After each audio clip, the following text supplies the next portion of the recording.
challenges. And I navigate the family system to share the burden of change and to become an influential piece of the puzzle in the journey to get your loved one some support. You can find me on my website, lisakatonesmith.com. I have a TED Talk, The Power of Parallel Recovery. I have a book, Parallel Recovery. You can find it on Amazon. And I'm most active on Instagram, parallel_recovery. Thank you for sharing that. So for the TED Talk and for the book, please check those out because they're probably, not probably, they will be wisdom from the heavens, as I mentioned earlier. So thank you for sharing. So Lisa, what got you started in this type of work? Well, unfortunately, like many people who are in helping jobs, my own journey with my son, my oldest son, who has struggled with mental health and substance use challenges. And over the course of, raising him as an adolescent who started to struggle early through young adulthood, I realized that there wasn't a lot of actual impactful help. And when I say impactful help, I think everyone's mind goes to how do I get my person better? And that was, my ultimate goal as well. But what I came to find out along the way is if my whole goal is to get my person better, I might stay sick in the process of trying to love him to that point. So, what ended up occurring for me is kind of a pretty impactful moment in time where my son was in active addiction. He had been through several different treatment centers and continued to relapse and continue behavior that was harmful. And he left our home where he was living very chaotically. And I realized as he walked out the door that if he didn't return, meaning if he didn't make it to another day on this earth, which is a very real result of substance use disorder, that I was not okay with the mom that he was leaving with. I wasn't okay with the last impression that I had made on him. And that was really the moment where I thought to myself, okay, all of my efforts to help him have not been helpful. And how can I help me become a better mom or person in this relationship? And I started to dive into a lot of research that's actually out there, but not really put together for family members. And I've created a philosophical system that I call parallel recovery, which is truly the family system's recovery from mental health and from brain disorders, whatever behavioral aspect comes out of that. And it ultimately creates an invitational connection to the person of concern to invite them to join you and do better for themselves. So that's kind of in a nutshell how I ended up here. I became who I needed when I couldn't find me. I'm just thinking about all the parents I know. That sounds like a very scary position to be in where your child is struggling with something, and in your mind, you're like, I don't want to be remembered as this type of mother, this type of Yeah. father. When you look back on those emotions, how powerful and how life-changing were they to you? They were completely life changing in literally every aspect. Obviously, I do this as a career. I have a book, a TED Talk, a system, a process, and I, climb to the mountains quite literally. I live in Colorado and shout from the tops of them that families need to be integrated into the process of recovery of their person in order for this to be the most effective. And one of the hardest things that I have to talk about with families is if your loved one doesn't make it out of this, because the truth is that substance use does kill people, a lot of people. um, will they take a broken family with them? Will they carry the responsibility of a parent that they have broken? And for me, I was like, at very least, I can take that off of his back. He will have a healthy mom. And that is admirable because when there was someone I used to work with, and her son, she lost her son because of addiction. So addiction led him down a path that unfortunately, to your point, he wasn't able to come back from. Unfortunately for her, people started to judge it because of the way he died. Mm, And what I found through some of the people that I work with, some of the people that I talk to, is that there seems to be levels to the way you die. Like if you die from, let's say, a mm, suicide or addiction, they seem to be close, yeah.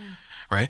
But if you die from saving a family in a fire, Mhm. you're seen somewhere. And now I'm exaggerating a little bit, but I think when someone is struggling with, if you take away the heroic act that led to a death, if it's someone struggling with something, I think they should be afforded the same amount of respect. I'm Yes. sorry you lost a child. I'm sorry your family's struggling with this.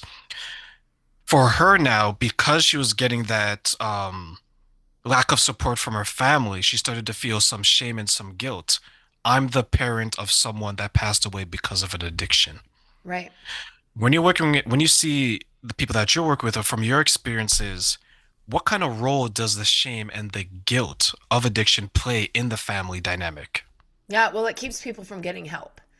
It keeps families from getting help, and it keeps the person who is needing the, ultimate help of mental health support from getting help, because it feels like something that somebody did wrong, as opposed to a human experience that is difficult to understand. And if we can start speaking from that lens, more people will get help. Less than 11% of the people who actually would qualify for help for substance use disorder receive it.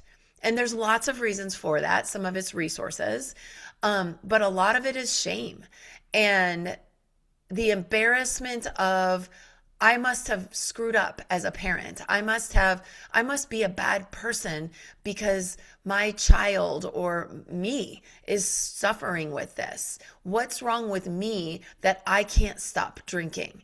What did I do wrong? And um, I think it's really important. I tell people all the time, first of all, 1 in 12 people in this country are impacted, are diagnosable with substance use disorder. 1 in 12.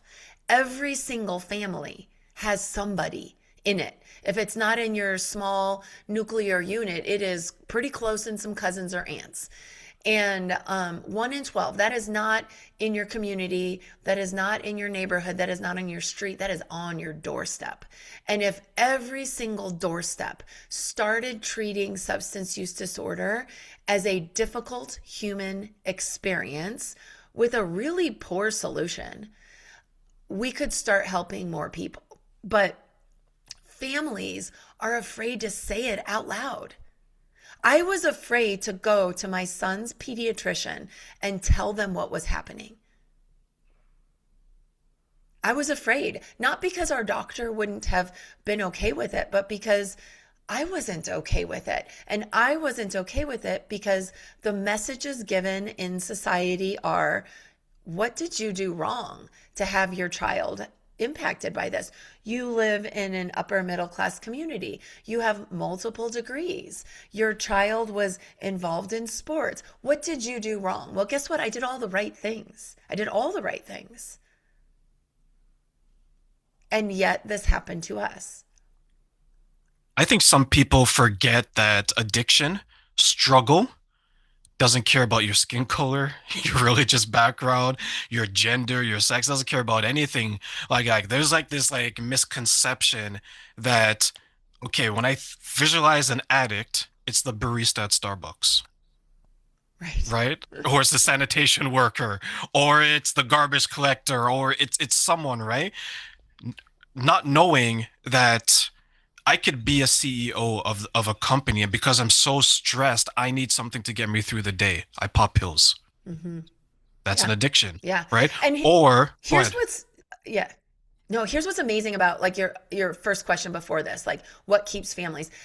In 2018, the DSM-5, which is the Diagnostic Manual for Diagnosing Mental Health Disorders, which substance use falls under, was adjusted, and it it's shocking that it took till 2018 for this to occur, but it did. It went from addiction or non addiction, so like basically stage 4 or not, to mild, moderate, severe. So as of 2018, substance use disorder addiction can be diagnosed in mild form. Why would we not start addressing and treating and helping people when they're sitting in their nice office with an overlook of the city going, man, every single night I go home, I pour a cocktail and this feels not like what I want my life to look like. What about my life is so hard that I have to do that? That's stage 1. Why would we not offer people help? But it takes until that person loses their job, loses their family, loses their financial well being, and ends up in crisis before we offer them help. If families could start talking about this, if families could be the entry point in helping somebody, what could change? I mean, how could our numbers drastically decrease in deaths ultimately, which, by the way, are tremendously large? If you add substance use disorder of alcohol as well as drugs, it's over 200,000 people that die every single year in this country. That's a lot of people that at It some is. point It in is. time were stage 1. I think a lot of people don't talk about it, to your point, is because they're functioning addicts. Yeah. Yeah. Yeah. Right? That's a big one. That's a big one. Like you mentioned, the person that has a cocktail, like, well, I can still get up at 9 o'clock in the morning. I can still perform. But what is it about your life? What is happening that you think, you feel you need that? Like that's how I was introduced to addiction, through someone that she was doing it for the pursuit of money, because she Hmm. wanted to work the long hours, she wanted the overtime, and she just totally destroyed her life. And the thing is, it happened so quickly. 6 months, everything fell apart. Right. But to your Right. to your point, there was years of this. By the time I entered this person's life, I was like, hey, there's some yellow flags here. Oh no, no, no, Hmm. don't worry, don't worry. Denial. Yeah. Big stage, right? Right. So again, let's talk about the families for a second, because in that situation, training the families, equipping the families with the tools to really learn how to be curious and use motivational interviewing tactics to start putting things on the table with that person who thinks they're functional, right? And so some things in their life are functional and some things in their life are unmanageable, or they wouldn't be medicating. But if we could start equipping families with those tools earlier, we wouldn't have to wait to get to non-functional. And that goes back to, again, 1 in 12 people, every single doorstep in this country has a story of the impact of substance use. And if you don't, you're not looking close enough. Every single family has someone. And so if we started to talk about substance use and addiction like we talk about breast cancer, we have football teams that wear pink uniforms to talk and raise awareness about women's body parts and cancer.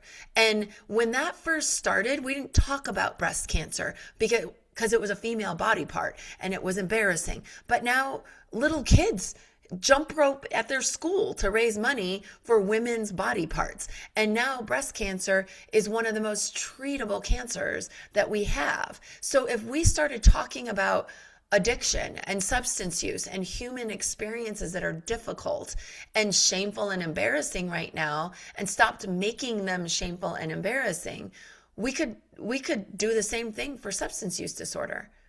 People could Do you stop dying. do you think people care enough to raise that type of awareness right now?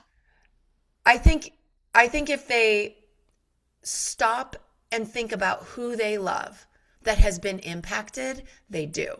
They just are afraid to say it because it feels isolating. It feels, I mean, I'll be honest with you, I was quiet about our journey. And when I started to finally say, this is what we're going through, people came out of the woodworks. People came from everywhere. and wanted to talk to me about their experience too. I don't walk into a room for any situation, whether it's meeting other professionals or just a social engagement, where I don't say what I, or if someone asks me what I do and I talk about it, someone in the course of that event will come up to me and say, my sister, my aunt, my son, my husband, myself. Every single place I go. It's pervasive. So I think if people were honest, it's it's just going to take a little bit of motion before everybody else follows. How can we help people to identify the addiction, as you mentioned, in stage one, so it doesn't get to the Mm, point where they're not functioning? yeah. Um I think being real with, is substance use acting as a solution to someone's problem? You might not even know what the problem is, but does it look like it's acting as a solution? Is every night after work a bottle of wine? Is let's take, this happened a lot during the pandemic. A lot of young moms were really, really overwhelmed and found themselves drinking starting at 10 o'clock instead of at 5 o'clock. Not that they didn't have a problem at 5 o'clock too, but all of a sudden they were like, whoa, I'm starting cocktails way earlier. Is every social interaction revolving around substances? I honestly want to start asking the question, who's gaining by addiction remaining a thing? Like, who's profiting here? Someone is profiting. I do a lot of sporting activities like running and cycling events, and I mean, every single event ends with alcohol being served, which is shocking to me. I rode my bike 100 miles in an event, and as I crossed the finish line, instead of like a Gatorade, I was handed a beer. What if I had a problem with alcohol? Someone's profiting. Guess what? I didn't have to pay for that beer. Somebody is donating that to say to me, in order to celebrate, I have to drink. In order to be happy, I have to celebrate. In order to be relieved, I have to celebrate with alcohol, with substances. And we have people with vulnerable brains that does not work. If I'm going to look at it from that perspective, where you say that people are donating it or a sponsor is providing it, young man, I'm not Yeah. that young anymore, man 20, free, carefree, right? I think I'm the sexiest thing in the world. Yeah. I go out and I party, there's going to be alcohol there. I go out and I socialize, there's probably going to be alcohol there. I'm building a social circle and a social status surrounded by alcohol. I may get addicted, I may not. I may have friends that are, may not. But I need that alcohol to make myself feel good, because every time I go somewhere, alcohol is to be involved. Now, if myself or you, Lisa, would ask that person, okay, why do you need it? Are you able to not have it in your life anymore? They may look at it as a, well, when I do have the alcohol, I'm the coolest person in the world. When I don't have it, I'm not. How do we try to reconcile Mm, that trade-off that they may see in their mind, that addiction or being around it makes me feel good, makes me look cool, but if I try to do something else, maybe I won't have that same social status. yeah. Yeah. Right. And so you touched on something really important. Sometimes what substances provide is on the surface positive, right? It provides social engagement. Actually, that just was said, unfortunately, by someone with authority um, in our administration, that that it is a community driving activity. Um, it doesn't have to be. So I would like to expand. I think I think it's super, super important that we really start allowing our young people to expand talking about their experiences in life, We leave space in our culture for good and bad, but most of life is in the middle of those two things. And we don't, I don't think, do an effective job of teaching younger people that being in this middle gray area, there's names for all of these things. There's space to experience this without needing to make it better or worse or make it go away. And really giving language and room for those conversations, even if we as older adults are uncomfortable with some of those experiences, giving them the opportunity to talk about and process without a solution. It is understandable that young 20s men, I mean, they're trying to be cool to girls, they're trying to be cool to each other, they're trying to like jockey for jobs and place in society. They're doing all sort, and every like little niche of the society has this, but let's talk about young men because they're important. And giving those young men an opportunity and communities that aren't revolving around substance use, where they can start talking about how hard it is. How hard is it to be a young man? How hard is it? I have two boys, and they talk about how hard it is to to meet girls because people don't do that in person anymore, and they don't know who to be on their social media presence. Like, it's very, very difficult, and we need to start expanding the opportunities that we give to young people to share those experiences so they realize they're not alone. Every single person in that room is walking into that room with imposter syndrome, every single one of them. And every single one of them is ordering a drink to make themselves comfortable with how uncomfortable they feel. Liquid courage, as they call it. Yes. Yeah, it's not good. It isn't. There's a former friend of mine, and I say former friend just because once I started my healing journey and started to progress, some people just fell off of the journey, Mm, and that's fine. I don't hate them. I just don't love them too. But when he would go out, the only way that he can have, let's say, a conversation like this or a conversation with the other sex is he had to have alcohol in his mhm, hand, in his system. There's a time where I was leaving and I found him laying out in the bushes, mm, grasping. His hands were grasped with two cans of alcohol, right? The addiction was so strong that even though he was semi-conscious, his body was still holding on to it. And I see things like that.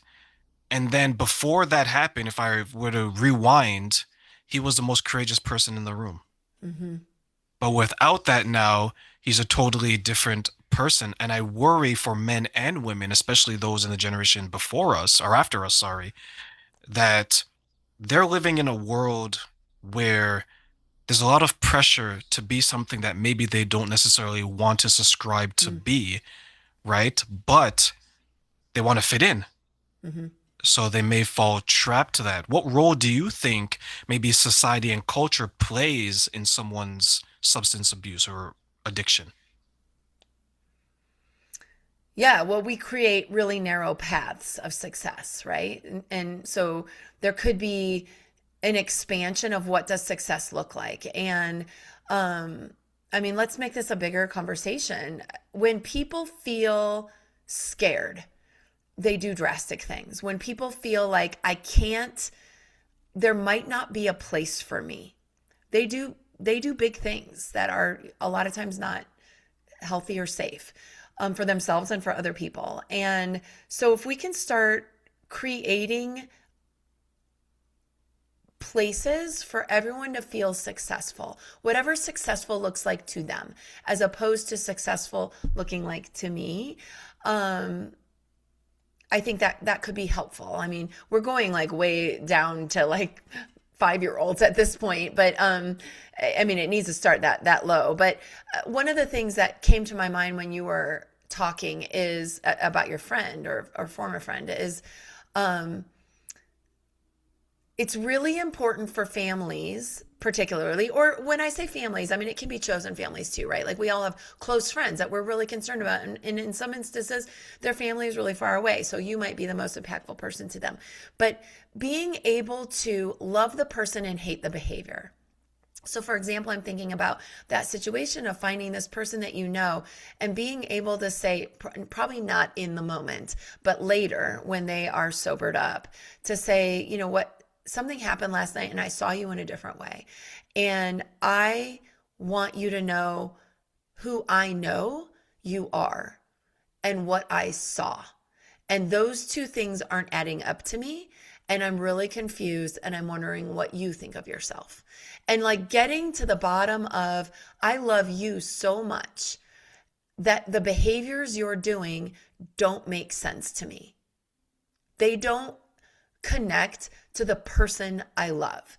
And when we can separate that person from the behavior, we can start to understand the human experience and set boundaries around the behavior. What do you think is preventing the family members, chosen or blood, from having that type of conversation? They don't have the tools, they don't have the skill set. Um, it's really scary and dangerous. So they get into managing and controlling and lecturing or avoiding because they don't know. They just don't have the skill set. So that's one. Two is, again, I think culturally, we still have the idea that it's a choice. And that's a complicated conversation, because there is a level of choice involved in addiction and substance. Well, there's not in addiction, but there is in substance use. And sometimes I'll just briefly um, sort of water it down to say choice, not choice, choice. So there's choice to engage in substance use, which there's very few people who don't over the course of their lifetime engage in some level of substance use, even if it's just legal stuff. So that there's choice.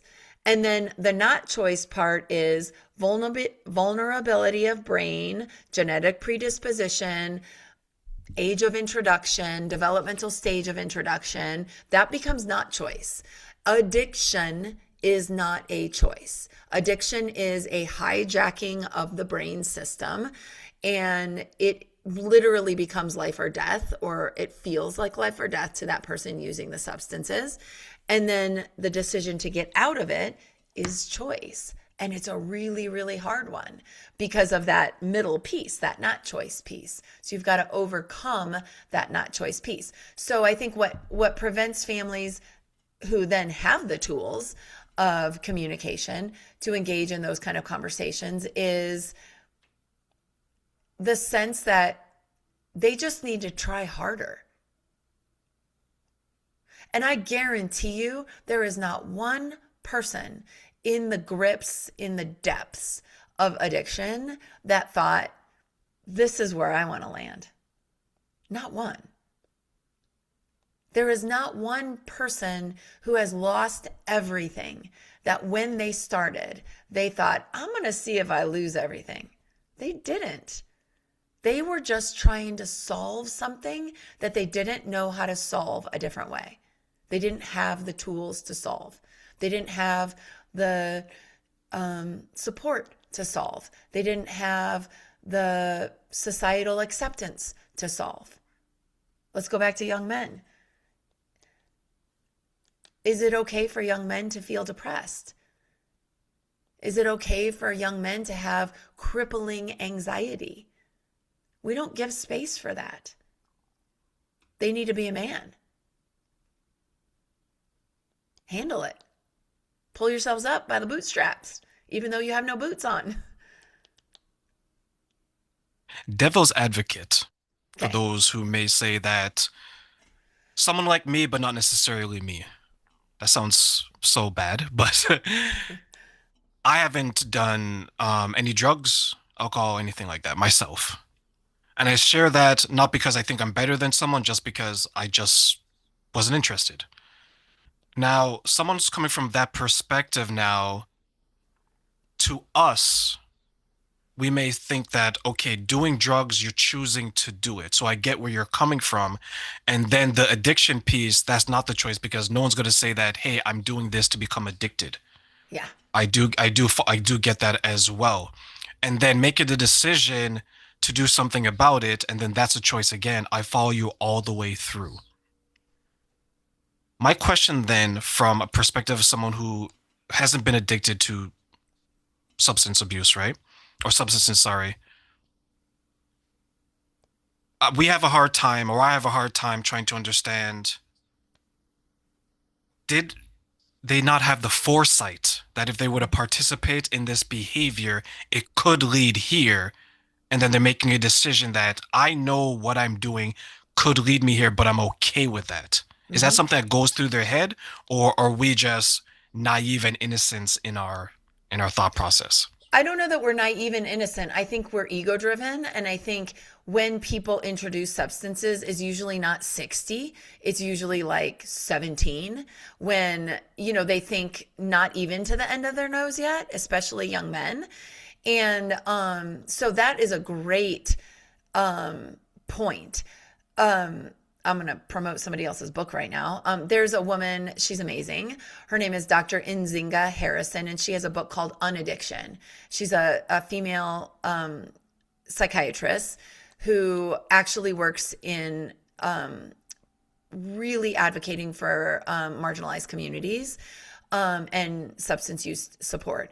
And one of the things that she talks about is having these conversations early about predisposition, about vulnerability, about what has happened to other people in our family that might also happen to you, not as a scare tactic, but as an educational tactic. Really educating people that she's an amazing woman. You should look her up. She has two boys herself, young boys, young men. And she talks about having conversations with them around addiction that and mental health that has happened in their family, in their kind of family of origin, and what are the things that you need to look out for. How will you know that when you go to a party it looks different than when other people go to a party? Because everyone has that moment, that person that you were talking about that you knew at one point in time. That has never I don't currently drink, but I have consumed alcohol in my life, and I have never done that. What that person did, that experience has never occurred to me, or happened to me. That doesn't mean I'm better. That probably means I have not taken things to the extent that he did. That also probably means that my brain isn't doesn't have an opening for that to be a real huge danger. I mean, I could always get there, but it's not. I'm not going to go from zero to laying in the front yard as quickly as some other people. So really having these conversations with young people, and this is scary, right? Like think about where we learn about a lot of things that we educate young people about is in school, and a lot of parents don't want this taught in school. But if we start thinking about what are the ways that are typical behaviors when someone drinks alcohol or uses substances, and what are things that are concerning: isolation, using alone, hiding things, not being forthcoming with maybe not your parents but at least your friends, right? Like if you start maneuvering around the substances in ways that are concerning for addiction to be on the table, then you might need to look at yourself. That's like stage point five, right?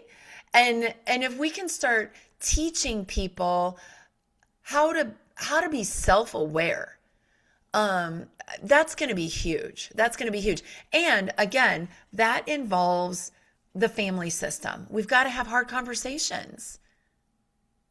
We've got to say, I look, I know like every single Thanksgiving, it's super weird when grandpa shows up because if we're going to be honest, he has a problem with alcohol or he has a drug problem.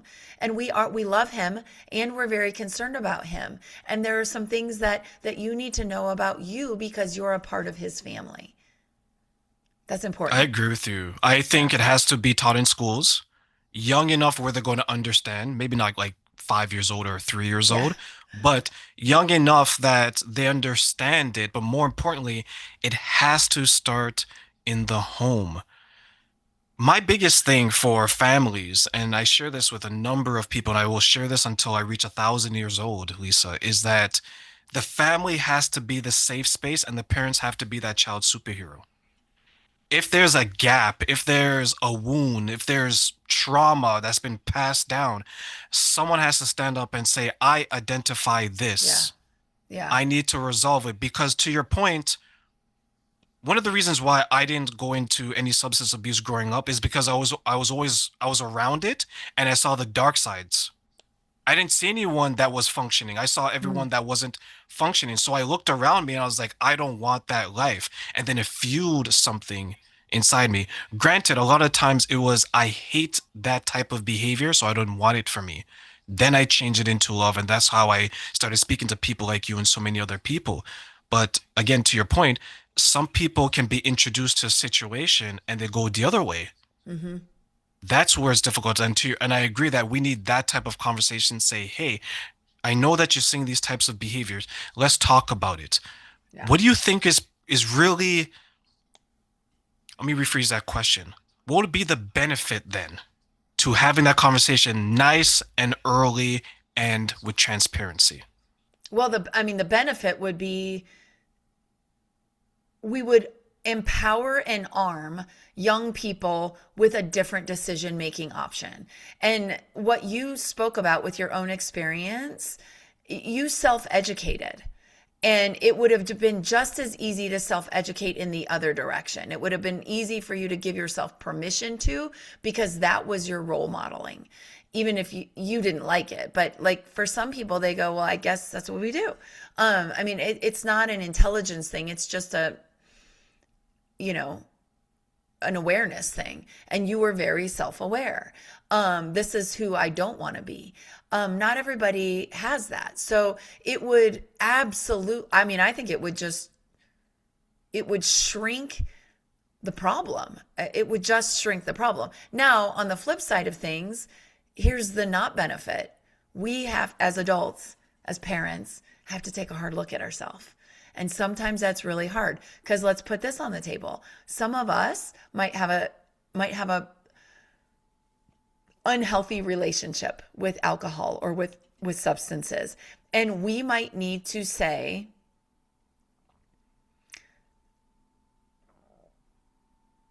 I am not proud of the relationship that I have with substances. And you've probably seen the effects of that. And I want to make sure that you're empowered with different decision making tools so that you're not in the position that I'm in, which is disappointed in some of my choices in life. So, what you were talking about, I use a sentence when I'm working with families and I start talking about genograms, which is essentially like a look at family patterns in a family tree type way. And I say that trauma travels through families and it lands in me. And healing can travel through families and it can start with me. So, for those hard reflective moments for the adults in the room, it's okay to say, I would do this different.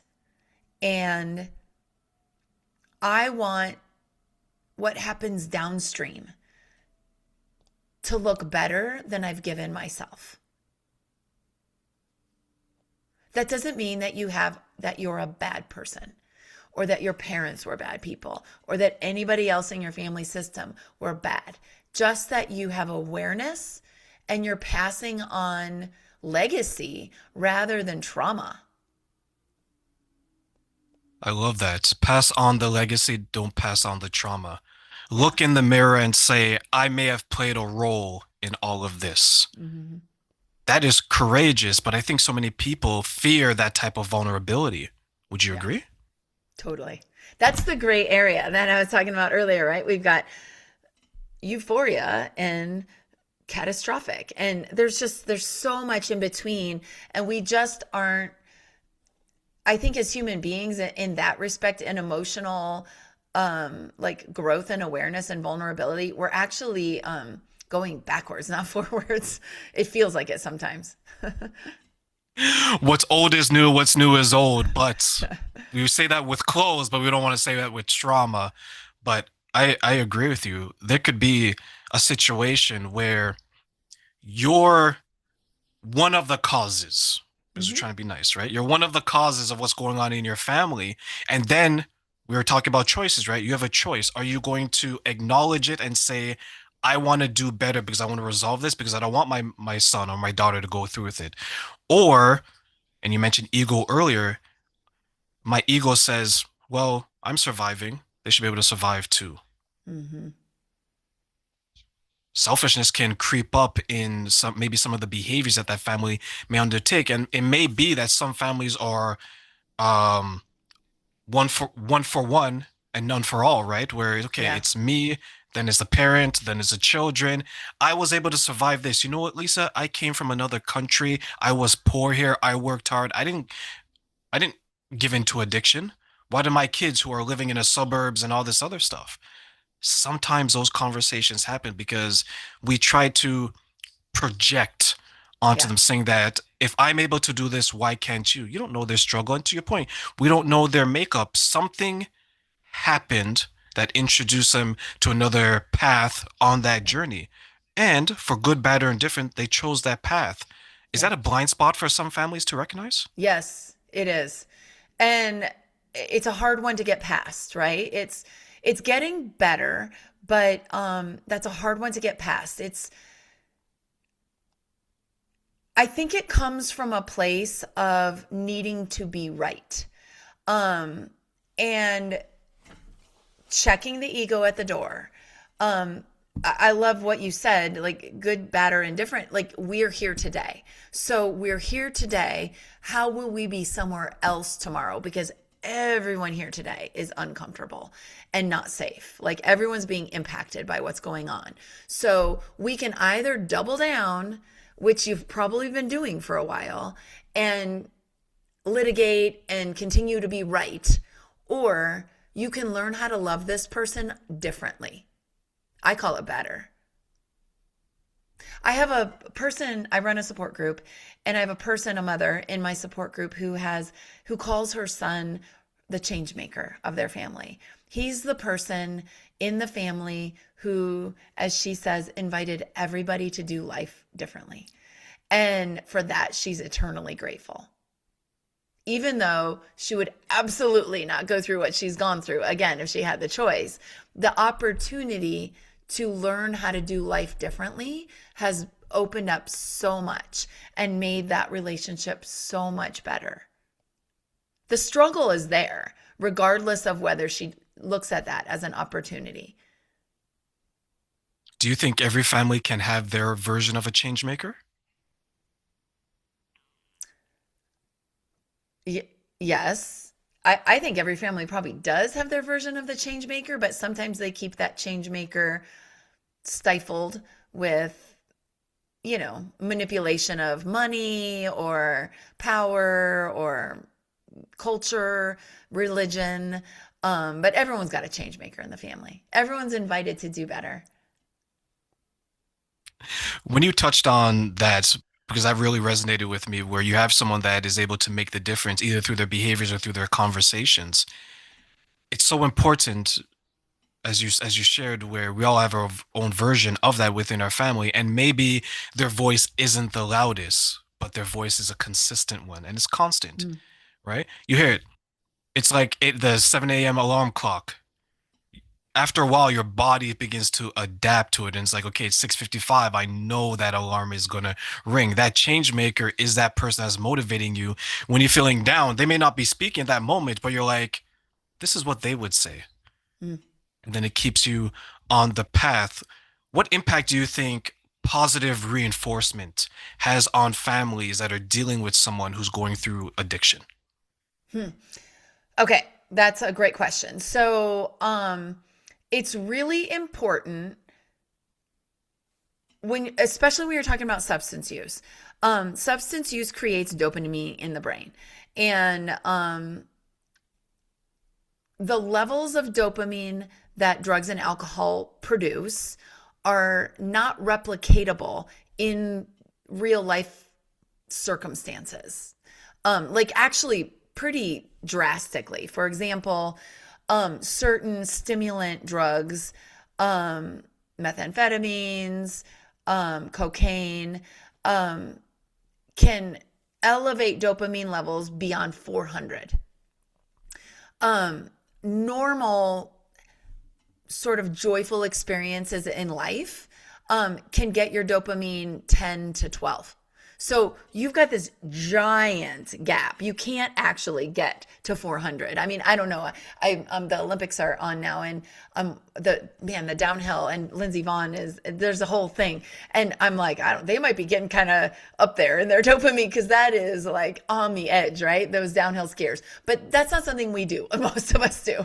So to that extreme, so you cannot replicate that dopamine level. They're already doing that. They're getting those dopamine levels up. So positive reinforcement, actually any reinforcement, increases dopamine. So whether you yell at somebody or hug them, they are getting a release of dopamine. So I always tell families, reinforce what you want more of, not what you want to stop.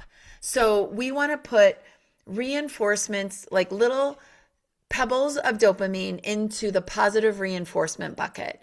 You know what? It has been so long since I have seen that smile. I've missed it. Ping. There's a little bit of dopamine. And so we want to start filling that, not toxically. I'm not a fan of toxic positivity, but in honest, true ways. And that requires us to separate the person from the behavior, because the behavior makes us negatively want to reinforce somebody, yell at them, control them, give them a lecture, ground them, take away something, provide consequences that are human, given, those kinds of things. And those will give dopamine as well. So even though that person's angry or sad, they're still getting those hits of dopamine. We don't want that reinforced. We want to reinforce what we want more of. You know what? I'm really glad you were able to make it to dinner this week. We missed you last week. Ping. Those kinds of things. So that's where positive reinforcement builds the relationship bucket, which ideally over time will weigh more than the need to escape bucket.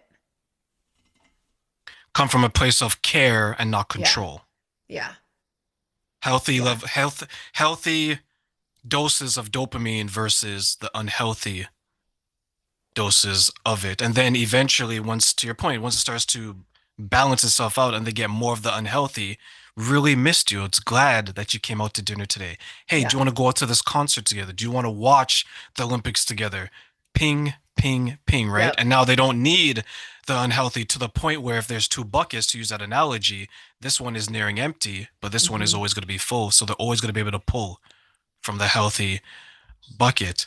Yeah. How important is community in maintaining that bucket and reminding the person who's on this journey that, hey, you have healthy doses here, pull from here, not from here? Yeah. It's exponentially important because substance use is an isolated um, activity. People actually with addiction issues they might be out at parties or gatherings, but they're tipping the bucket over alone. They're isolating. So the community is something that it's larger, it's engaging, it's connecting. The other is disconnecting. It removes everything else that those people want in their life from their life. The community aspect opens up everything else that they want in life. They want to be included. They want to be valued. They want to be loved. They want to be safe. They want to be important. Those are things that expand the desire. So the community is 100% important. It's also important not to be toxic with your positivity, right? Like just truly, and that's the value of separating the person from the behavior. Very, very, very hard to do because sometimes those things get intertwined and it feels like the only thing about that person is the bad behavior, but you have to walk them back home. You've got to remind them who they are. I just like the person that you knew. This makes me really sad. What I saw last night makes me really sad because here's how I know you. I'm wondering if you might talk to somebody with me about what is going on. Then I all love of a that you sudden, shared that. yeah, all of a sudden you've got the connection and the relationship, which creates the power to help them get the professional help that they need. You're not the professional help that they need. They need something more or different. Even if you do have the credentials, it's not you. But you can walk with them as opposed to behind them or in front of them, pushing them or pulling them. You're just saying, hey, look, I'm really worried and I love you. Not but, and. The example I like to give when you share that is you're not walking in front of them, meaning you're dragging them across the Yeah. line. Yeah. You know how it's Correct. behind them where you're pushing them? It's, let's say, romantic, well, not a romantic couple because you could be friends. It's two people hand in hand or Mm-hmm. side by side, walking a path, just talking. I Yeah. miss those days, right? Where we used to talk together. We used to just walk. We didn't need a reason where I had your full attention. I had your sound mind. And you made a fantastic point where you said that you don't want that toxic positivity. And also, when you're building that community around you, you want to make sure that, and I'll get your point on this as well, Lisa, the people around you are examples of where you want to be Mm-hmm. and maybe not people that are pulling you back. Is that something, do you think that's something that gets missed where when we're maybe trying to change the behavior, we Yeah. keep around the people that's reinforcing that behavior we're trying to change? Yeah. Absolutely. You need to be, um, your relationship needs to be something that they want to walk to, not away from. And the lectures and the control. And if every time they show up for dinner, we're going to talk about the problem, they're not showing up for dinner. I wouldn't either. I just wouldn't. Oh my God, there goes If Sally again, drinking 2 bottles. yeah. No one So wants to what hear I'm that. not saying is to allow things, right? Like don't co-sign or just like ignore problems. So if Sally always comes over and starts like lighting it up and goes from zero to sloppy at dinner, let Sally know. Sally, you know what? Last week when you came over for dinner, it was super uncomfortable. And it's also really important that you're there because you're an important part of our family. So I'd like to set some parameters around what that looks like. And then so you set some boundaries, but you let her hear that we're inviting you into this process. This is how it's going to be safe for us. And then you adjust those boundaries as needed, as Sally can or can't show up because she might not be able to not drink. But I have coached families to have a loved one over for a holiday dinner who is 100% not sober and frankly can't even be not sober at this point. Like if they were sober, they'd be sick. They need to go to detox. So but being able to say what time works best for you so that you can be engaged in the family and not falling asleep or nodding off or aggressive, right? Like you're letting that person know, look, I'm not asking you to be sober. You might have to drink or use drugs just to get here. And how can what's the window so that we can love you in that window? And then the outside of that window, we're going to ask you to be somewhere else. But we want you to be here during that window so that we can love on you and you can love on us because it's really important and we miss you. And you probably miss us too. And those people want that. Nobody wants to suck at their life. What positive or not so positive um, impact can boundaries be? Let me rephrase that. What are some of the positive and not so positive impacts that setting a boundary can have on someone's family going through that journey as you just described? Yeah. So at the core of sort of my philosophical approach, which I call parallel recovery, is two words. One is connection to the person. We've just been talking about that. The other is sustainability of family. And funny enough, we usually talk in reverse. Usually sustainability of family, then connection to the person. Because without boundaries, you cannot sustain loving somebody who's really hard to love right now. It's you can't keep doing it. You're going to be resentful and angry and disappointed and all the things. It's gonna you're gonna have you're gonna be losing all your money. Like there's just gonna be all kinds of things. Someone might be stealing from you. You might not be physically safe, depending on their behavior. So setting boundaries is essential. To sustain the journey of loving somebody who's hard to love right now. Um, I don't think there's a negative part of that. I actually think that creates the opportunity to connect because what you're saying is, here's what I need in place so that I can love you. Because when there's nothing in place, I am too busy keeping myself safe or trying to change this situation that is intolerable for me. Um, Now, when I first start working with people, that's not the language that they use. They use because they're unsafe and they can't keep doing that. It's all they. But at the bottom of it is, well, they're doing just fine. If you ask them, you're the one who's not doing fine. You're not able to tolerate this. And that's a hard reflective mirror. And it's okay. They aren't doing fine, but they think they're doing fine. Um, and then so once you create those boundaries, you can love that person. You can be proud of how you're showing up in that relationship. Now, if you were to ask other people, what are the negative aspects of boundaries? They might say, well, the other person will be mad at me. And you know what? They might be. They might be mad at you. And the other part of the equation is, and I can love you. And if you can get to the place of this is how I can love you. This is how I can love you. It's got to look this way. Can't come over when everyone's here, but we'd love to have you over for coffee beforehand, right? Like we can meet you at Starbucks. We can meet you at Subway. I'm happy to meet you in the park, and I'll grab sandwiches.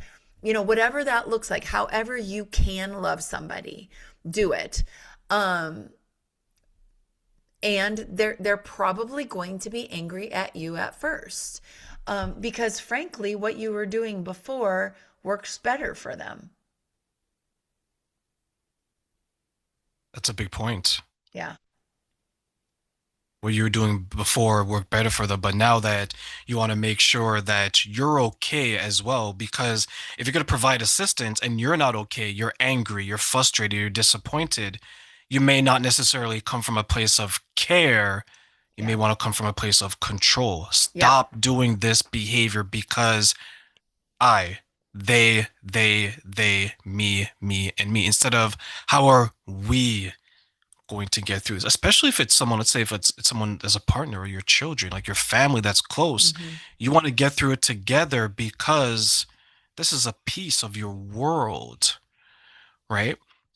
For those who are the family members who are trying to assist, what advice would you give to them in general to help them regulate their emotions and make sure that maybe they're not lashing out Hmm. and they can help Yeah. themselves regulate as well? Yeah. So very similar to the person who needs the help. Um, they need community. You need community too. We all do better with people in common humanity. So I would suggest, you find some safe spaces where somebody is not trying to fix you or fix the problem, but can really just hear you and understand. I'm going to give an example of something that happened in my life, like in my social life. I'm in a group and it's a thing, like a sporting activity that we do together. And there was somebody who was struggling with a partner who has in the past had problems with substance use. And they had a bit of a lapse or a slip. And she was really struggling with that. And she kind of told people at this event. And there was a lot of you need tos. And there was a lot of, oh, it's okay, toxic positivity. There was both of those things were happening. And I just sort of was quiet. And after, kind of, I could see like what was being offered was not helpful to her because she was conflicted with what was happening. And I said to her afterwards, look, if you want to talk longer, like I'm happy to do that. But you know what I do and what I want to say to you is this. It's okay to feel hopeful and hopeless all at the same time because that is probably what you're feeling right now.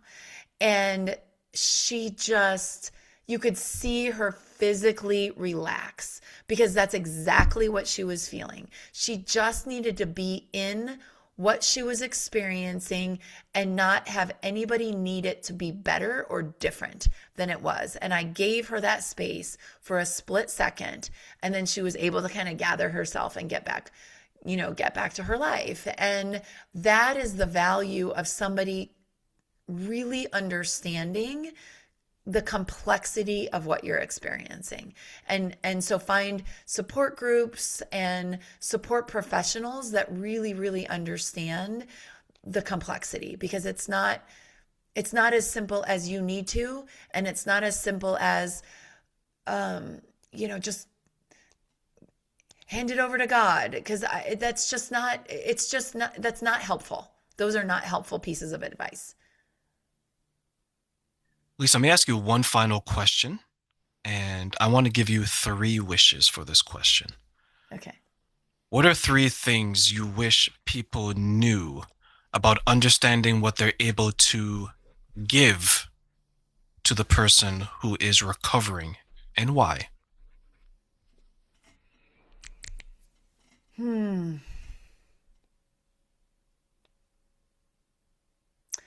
I think the biggest,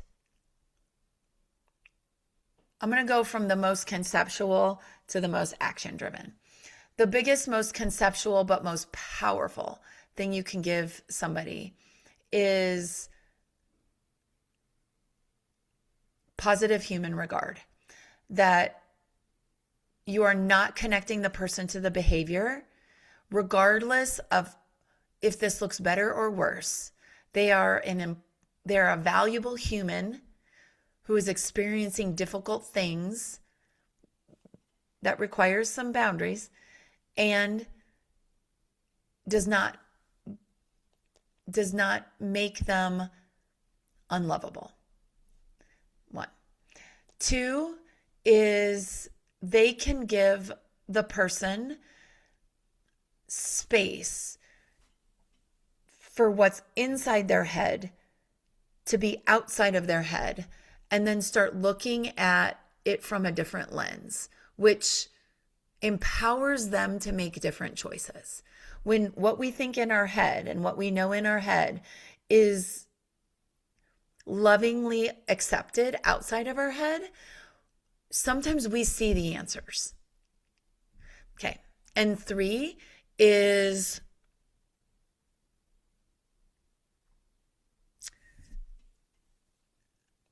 modeling your own recovery so that they